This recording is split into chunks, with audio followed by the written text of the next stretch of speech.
ఎప్పటికప్పుడు తాజా వార్తలు అందిస్తున్న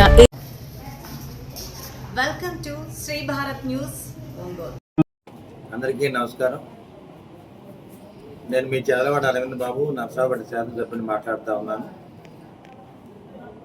అందరికీ స్వాతంత్ర దినోత్సవ శుభాకాంక్షలు.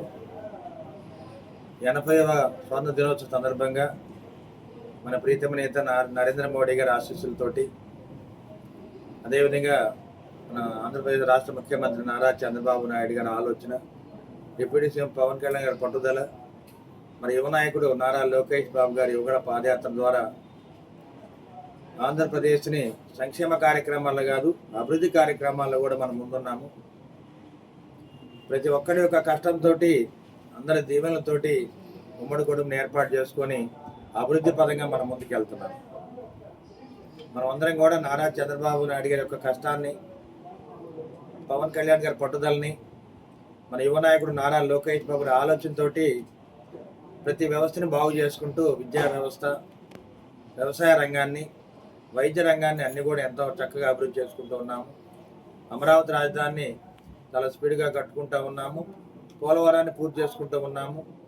అదేవిధంగా ఇప్పటికే మన అసెంబ్లీ భవనాలు కానీ, మినిస్టర్ల భవనాలు కానీ ఇవన్నీ కూడా కట్టుకోవడం జరిగింది. అదేవిధంగా అమరావతికి రావడానికి అన్ని స్పీడ్ యాక్సెస్ రోడ్ అన్నీ కూడా ఏర్పాటు చేసుకోవడం జరిగింది.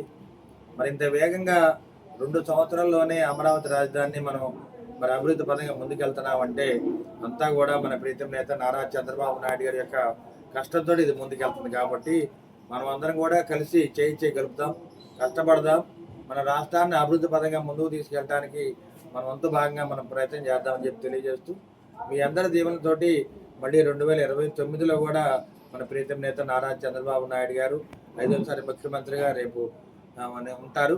అదేవిధంగా నర్సాపేట నుంచి కూడా మీ చదలవాడ అరవింద్ బాబు మళ్ళీ 2వసారి ఎమ్మెల్యే గెలిచే బాధ్యత కూడా మీరే తీసుకోవాలని చెప్పి తెలియజేస్తూ, మీ అందరి దీవెనలు కూడా మన రాష్ట్రానికి కావాలని చెప్పి తెలియజేస్తూ మరొకసారి మీ చదలవాడ అరవింద్ బాబు, నర్సాపేట. భారత్ మాతాకు జై. చూడవసారి